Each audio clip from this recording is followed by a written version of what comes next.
నమస్తే, తెలుగు న్యూస్కి స్వాగతం. నేను గోపికృష్ణ.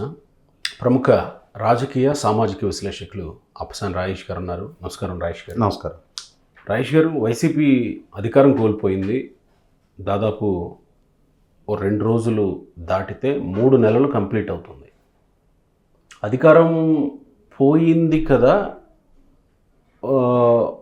కొన్ని అంశాల్లో వైసీపీ మళ్ళీ ఇలా ప్రవర్తించదేమో, లేకపోతే వైసీపీ సోషల్ మీడియా ఇలా మళ్ళీ ప్రవర్తించరేమో అని అనుకుంటున్న సందర్భంలో 90 రోజులు కూడా గడవకముందే, సరే నెల రోజులు గడవకముందే 35 హత్యలు రాష్ట్రంలో జరిగాయని ఢిల్లీలో పోయి గగ్గోలు పెట్టారు. అది ఒక అంశం అయితే, ప్రస్తుతానికి వరదల నేపథ్యంలో జరుగుతున్నటువంటి ఒక ప్రచారం, అమరావతి మునిగిపోయింది, ఒక్క ఫోటో కూడా బయటికి రానివ్వట్లేదు, అక్కడ అడ్డుకుంటున్నారు, వీడియోలు తీయనివ్వట్లేదు, ఫోటోలు తీయనివ్వట్లేదు, చంద్రబాబు ఇల్లు కూడా మునిగిపోయింది, అక్కడికి రానివ్వట్లేదు, చంద్రబాబు అందుకే విజయవాడలో ఉంటున్నారు.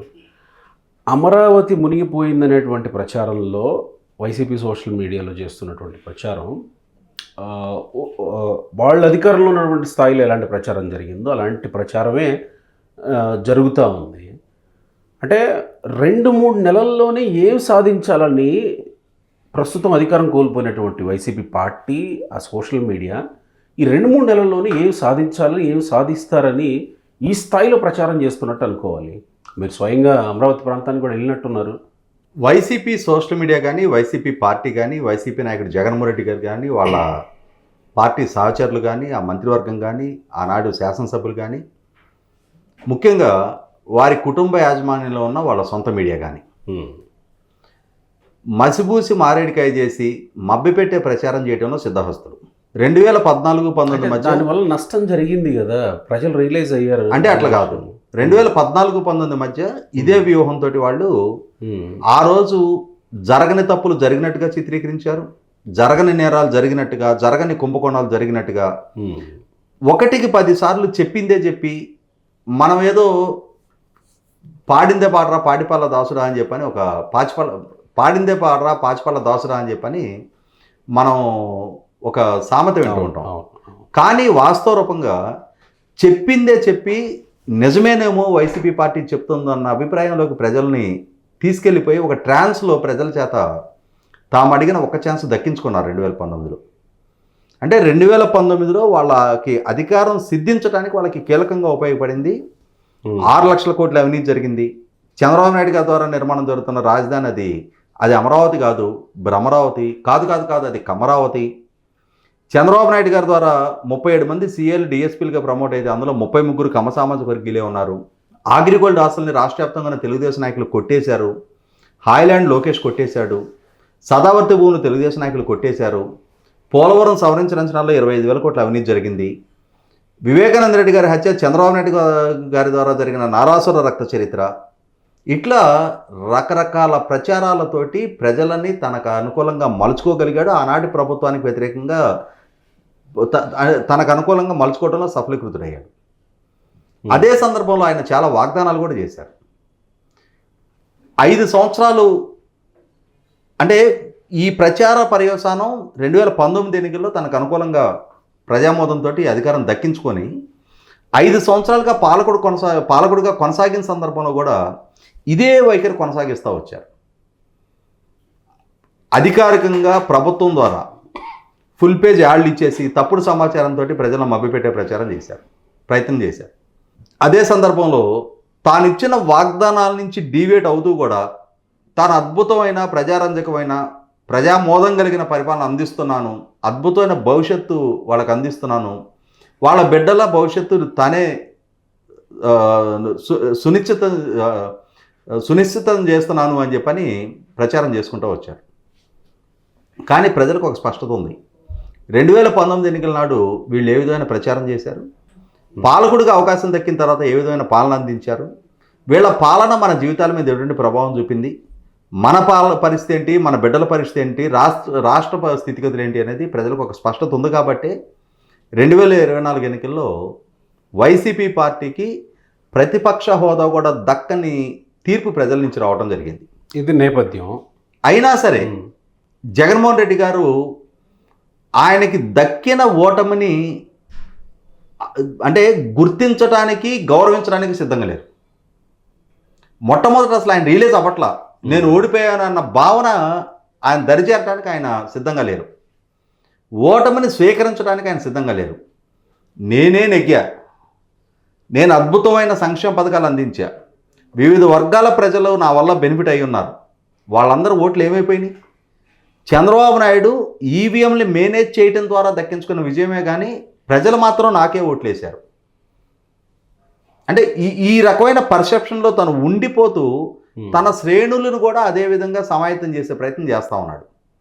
కానీ అసలు సిసలు గ్రామాల్లో ప్రజలతో మమేకం అయి ఉండే సీజన్డ్, అంటే స్థానిక రాజకీయాల్లో మమేకం అయి ఉండి ప్రజల నాడిని పసిగట్టగలిగే వాళ్ళ నాయకులకు కూడా వాస్తవ పరిస్థితి ఏంటనే తెలుసు. కానీ సోషల్ మీడియాలో మాత్రమే వాట్సాప్లో వచ్చే మెసేజ్ల్ని నిజమా అబద్ధమో కూడా నిర్ధారించుకోకుండా గుడ్డిగా నమ్మే వాటినే విస్తృతంగా ప్రచారం చేయగలిగే కొంతమంది ఒక ఆత్మాహుతి దళం లాంటి కార్యకర్తలు ఇప్పటికీ జగన్మోహన్ రెడ్డి గారితో ఇంటాక్ట్గా ఉండడం అనేది జగన్మోహన్ రెడ్డి గారు చేసుకున్న అదృష్టం. జగన్మోహన్ రెడ్డి గారు నంది అంటే వాళ్ళు నంది అంటారు, జగన్మోహన్ రెడ్డి గారు పంది అంటే పంది అంటారు. కళ్ళ ముందు కనిపిస్తున్నా అది నంది కాదు పంది అని చెప్పని కళ్ళ ముందు తెలుస్తున్నా కూడా జగనన్న చెప్పాడు కాబట్టి అది నందే. ఈ విధమైన వైఖరితోటి జగన్మోహన్ రెడ్డి గారే స్వయంగా ఇందాక మీరు ప్రస్తావించినట్టుగానే నా అధికారం వేరే వాళ్ళు దక్కించుకోవటమా, నా స్థానంలో వేరే వాళ్ళు కూర్చోవటమా, నేను ఈ అధికారం కోల్పోవటం వల్ల నేను చాలా ప్రివిలేజెస్ కోల్పోయా, నాకు హక్కుభుక్తంగా ఈ ప్రివిలేజెస్ అన్ని దక్కి తీరాలి, ప్రజలిచ్చిన సంఖ్యాబలంతో ప్రజలిచ్చిన తీర్పుతో నాకు సంబంధం లేదు, నాకు 40% ఓట్ బ్యాంక్ వచ్చింది కాబట్టి ఆ స్థాయి గౌరవ మర్యాదలు నాకు ఇవ్వాల్సిందే. ఇంకా ఇన్ఫ్యాక్ట్ ఎందుకనో పాలనలో కూడా తనకు వచ్చిన 40% ప్రపోర్షనేట్ పాలకుడిగా కూడా అంత సమయం ఇవ్వమని చెప్పని అడగల. ఇంకా అంతవరకు ఎన్డీఏ కూటమి పెద్దలు సంతోషపడాలి. 60% వాళ్ళు 40% మేము ఆ స్థాయిలో ఇంకా అదొక డిమాండే తీసుకురావాల్సి ఉంది. మిగిలిన అన్ని డిమాండ్లు వచ్చినాయి ఆయన వైపు నుంచి. 60-40 రేషియో. నాకు ముఖ్యమంత్రిగా పనిచేసిన నాటి సెక్యూరిటీ కల్పించాలన్నాడు, నా కారు అసెంబ్లీ లోపలికి రావాలన్నాడు, క్యాబినెట్ మినిస్టర్ల ప్రమాణ స్వీకారం అవగానే నన్ను ప్రమాణ స్వీకారం చేయించాలన్నాడు, నాకు ప్రధాన ప్రతిపక్ష హోదా దక్కించాలి అన్నాడు. అంటే ఎన్ని రకాల డిమాండ్లు పెట్టాలి, అన్ని రకాల డిమాండ్లు మామూలుగా కొత్త అల్లుళ్ళు అత్తగారింట్లో కూడా పెట్టనన్ని డిమాండ్లు పెట్టడం జరుగుతుంది ఆయన వైపు నుంచి. ఇటువంటి పరిస్థితుల్లో అదే అసత్య ప్రచారాలు 35 రాజకీయ హత్యలు జరిగినాయి, 36 రాజకీయ హత్యలు జరిగినాయి, 35 మంది ఈ ప్రభుత్వ వేధింపులు తట్టుకోలేక ఆత్మహత్యలకు పాల్పడ్డారు, 300 హత్యాయత్నాలు జరిగినాయి, 560 ప్రైవేట్ ఆస్తులు ధ్వంసమైనవి, 490 ప్రభుత్వ ఆస్తులు ధ్వంసమైనవి, 1000కి పైగా దాడులు దౌర్జన్యాలు జరిగినాయని 2 నెలల క్రితం చెప్పాడు. మరి ఈ 2 నెలల నుంచి ఈ 136 అయ్యి ఉండొచ్చు బహుశా. ఈ ఆత్మహత్యలు 35 135 అయ్యి ఉండొచ్చు. అంటే వాళ్ళదేముంది ఆ పేపర్లో అంకెలు పెంచేసుకుంటుండమే. మరి అప్పుడు 36 హత్యలు జరిగినాయి అన్నప్పుడే రాష్ట్రపతి పాలన పెట్టాలన్న 4 రోజుల నాడు ఎన్నికైన ప్రభుత్వాన్ని రద్దు చేసి. అంటే ఇక్కడ అర్థమవుతున్నది ఏంటి, జగన్మోహన్ రెడ్డి గారు తన రాజకీయ ప్రత్యర్థుల్ని తాను వైనాట్ 175 అని చెప్పని ఆత్మవిశ్వాసం ప్రదర్శించి తన ప్రత్యర్థుల్ని కనీసం ఒక్క స్థానంలో కూడా నెగ్గలేరని ఊహించిన వాళ్ళు ఇవాళ తనకి ఈ స్థాయి పరాజయాన్ని దక్కించారు అనే దాన్ని డైజెస్ట్ చేసుకోలేకపోతున్నాడు.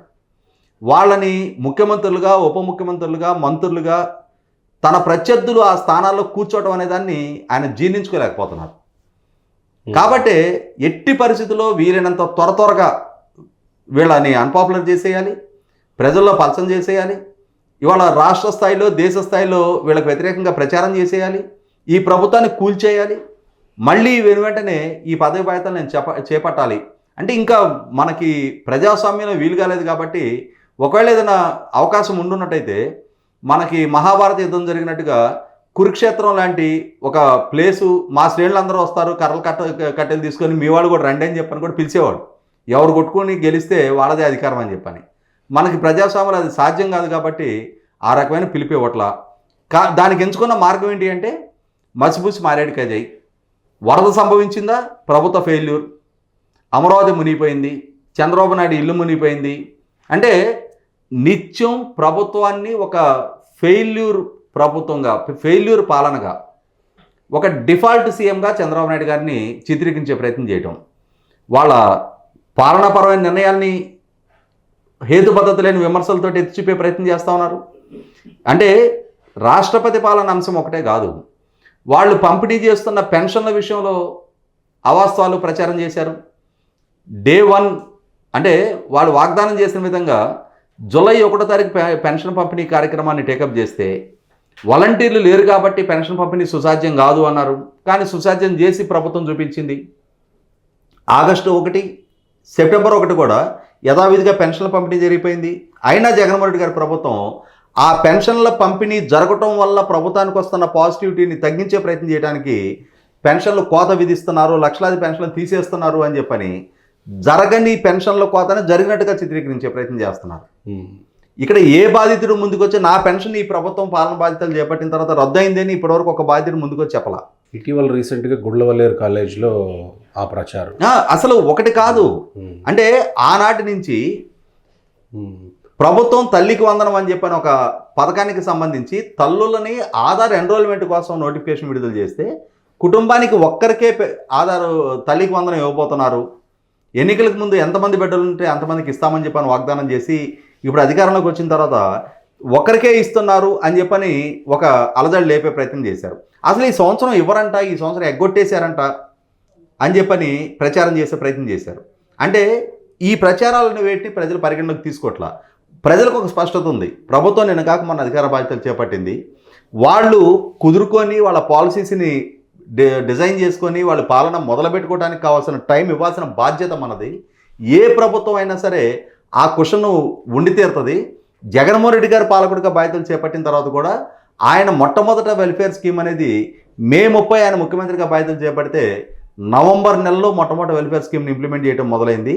అలాగే ఈ ప్రభుత్వానికి కూడా కొంత క్వశ్చన్ ఇచ్చి తీరాలి. కానీ ఈ ప్రభుత్వం బాధ్యతలు చేపట్టిన 18వ రోజే 18వ రోజు నుండి 19వ రోజునే పెన్షన్ల పంపిణీ వారు వాగ్దానం చేసిన 1000 రూపాయల పంపిణీ ఏకమొత్తంగా వాగ్దానం అమలు చేసి చూపించారు. కాబట్టి ఇటువంటి ప్రభుత్వం వారి చిత్తశుద్ధి ప్రదర్శిస్తున్నారు. వారు మెగా డిఎస్సి వాగ్దానం చేసిన దాన్ని ఆల్రెడీ నోటిఫికేషన్ విడుదల చేయడం జరిగింది. ల్యాండ్ టైటిలింగ్ యాక్ట్ రద్దు చేస్తామని చెప్పిన దాన్ని నెరవేర్చుకున్నారు అనే ఒక నమ్మకం ప్రజల్లో బలపడతా ఉంది.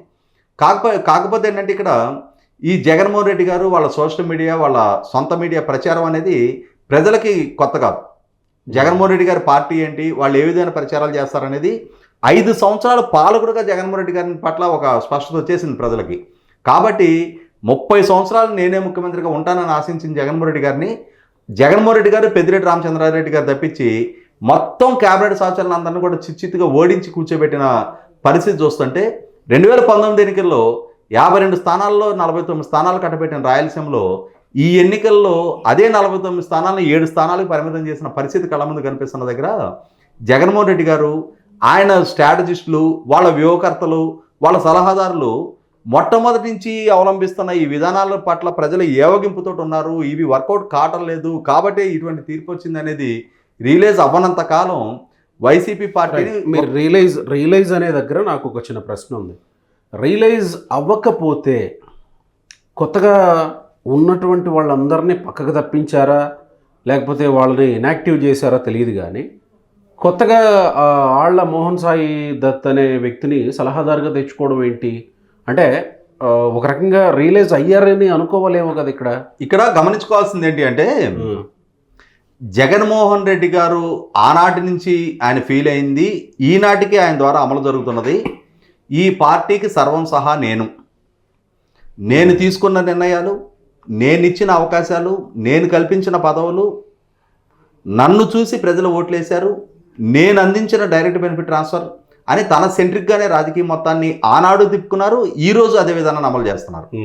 కాబట్టి ఇక్కడ తన వ్యవహార శైలి మార్పు చెందితే, తన ఆలోచన విధానం తనలో రియలైజేషన్ వస్తే, ఎక్కడ ఏ తప్పులు తనని అధికారం నుంచి దూరం చేసినాయి అనేది తను గ్రహించితే, తను పరివర్తన చెందితే, తన నడవడిలో మార్పు చేసుకుంటే ప్రజలు గుర్తించి గౌరవిస్తారు తప్ప తనలో మార్పు లేకుండా ఈ చుట్టుపక్కల ఉండే బృందాన్ని ఎంతమందిని మార్చినా వీళ్ళందరూ ఎవరు స్వయం ప్రకాశకులు కాదు.